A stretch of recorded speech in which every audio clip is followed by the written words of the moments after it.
you hit the bobsleigh like you're weightlifting, like you're Olympic weightlifting. Then you sprint behind it, which I have done for years, like sprinting out the blocks, pushing the sled, and then you long jump into the sled. So the Mhm. skills transferred really easily for me. And then I bobsleighed for 3, 4 years for Great Britain and went from being what's called a brake woman, which is the sprinter or the pusher. And your job is to accelerate the sled, sprint behind it for say 30 meters, long jump in, sit super still. You count the bends as you go down the mile of ice. I pray you don't crash all the way. And then you pull the brakes on at the end of the race to stop the sleigh.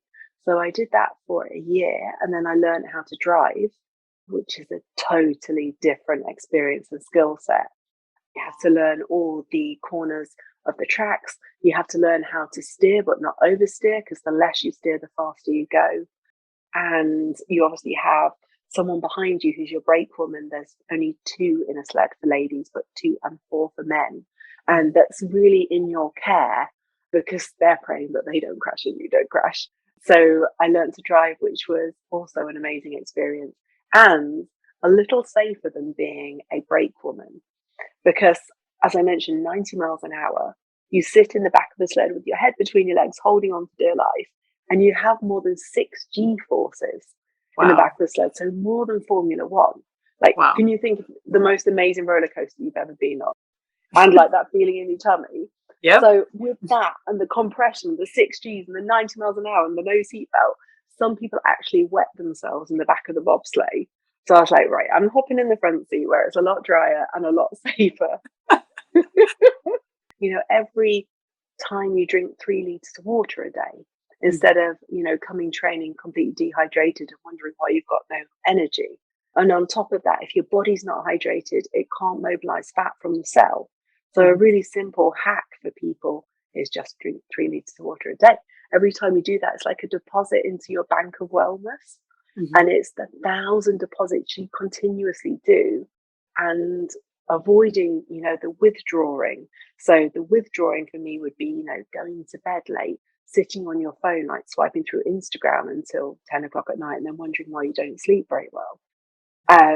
Not investing in healthy whole foods. So if my fridge isn't full of healthy whole foods on a Monday, which I get delivered, then I'm Mhm. more likely to like nip to the shop, grab a sandwich and eat crap. So I Mhm. invest in my fridge, I invest in my week, I invest in my body, my energy. I think what many people don't realize is 83% of dieters fail. So if you start a diet routine or a workout routine in January and it's completely different to your general behavior in life, you are more than likely to stop and fail at your goals Mhm. unless you create behavior and lifestyle habits. What a lot of people do is look at the outcome. So a lot of people are like, right, I want to lose a stone in weight. And they look at the external long term goal that's not controllable Mhm. for them. Whereas if you're like, okay, I'm going to consistently for the entire year go to the gym 3 to 5 times a week and Mhm. weight train. So I'm going to increase my muscle mass. And if I add 1 kilo of muscle mass, I burn an extra 70 calories a day. If I lose 1 kilo of muscle mass by crash dieting, I reduce my metabolism by 70 calories a day. Mhm. So instead of thinking I'm going to crash diet, try and lose the weight and then probably put more on afterwards, I'm going to do something that's sustainable and scientifically proven. So say I weight train 3 times a week. I improve my growth hormone. I improve my fat burning capability by increasing my muscle mass. And then my muscle mass will start to reduce. Say I plan to go 3 to 5 times a week, it probably means I'll get there 3 or 4, which is a dramatic difference to once a month or whatever I'm doing at the moment. And Mhm. then on top of that, if I think about my mental health, so what makes me feel amazing? A good night's sleep. So maybe I'll turn my phone off at 8 o'clock and I won't look at the screen beyond that time. And if I bring in some meditation and start to change the neurology and the structure of my brain, so I Mhm. can find that peace, tranquility much more easily. And then if Mhm. I added that with a little breath work, so I brought myself into my parasympathetic nervous system. I've Mhm. started to change the structure of my body, my cells. I've started to increase my metabolism. Then maybe if I get out, walk in nature once a day, make it a priority. So I brush Mhm. my teeth every day because I don't want my teeth to fall out. That's a habit I have in the morning, in the evening.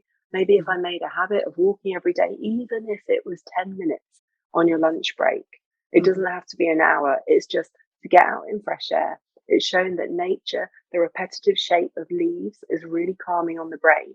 And then you really start to change how you feel and exist in your day. And then look at the barriers to what is stopping you achieve. That's 3 goals I've come up with, but say, look at the barriers that's stopping you achieve that. So if you know by 8 o'clock, the kids are going to be like running around the house like crazy, then you've got to get ready, you're stressed, you've got to go to school, then you're kicking to work. Maybe you have to get up a little bit early, do an online workout in your living room, invest that 30 minutes in yourself, and then go into your day. Or maybe if you're the person that's trying to please everybody in the office, gets wrapped up in emails and meetings and works through a lunch break and doesn't even take the time to sit and think about and chew their food, maybe you put some boundaries in and you're like, no, I take my lunch break from 1 till 2. You go for a walk, you eat your lunch outside the office and get that chance to just have some time for you. A habit takes 21 days and then it takes 90 days for a behavior to set in. So if you consistently work on your habit or the little things that add up to the stone weight loss or the little things that add up to the big goal, it's the 1,000 tiny bits that you do consistently, I think, that add up to the long-term health, wellness, and often weight loss changes. And then you've got to stick with it. Jenny, if you could have a message that got out to, say, 1 billion people, metaphorically speaking, around the world, what would it be and why? I would encourage everybody to be kind to themselves and prioritize themselves and their wellness, and to not always chase the things they're not in control of, but really understand what makes them very happy and what makes them feel the best version of themselves, and then focus and prioritize that.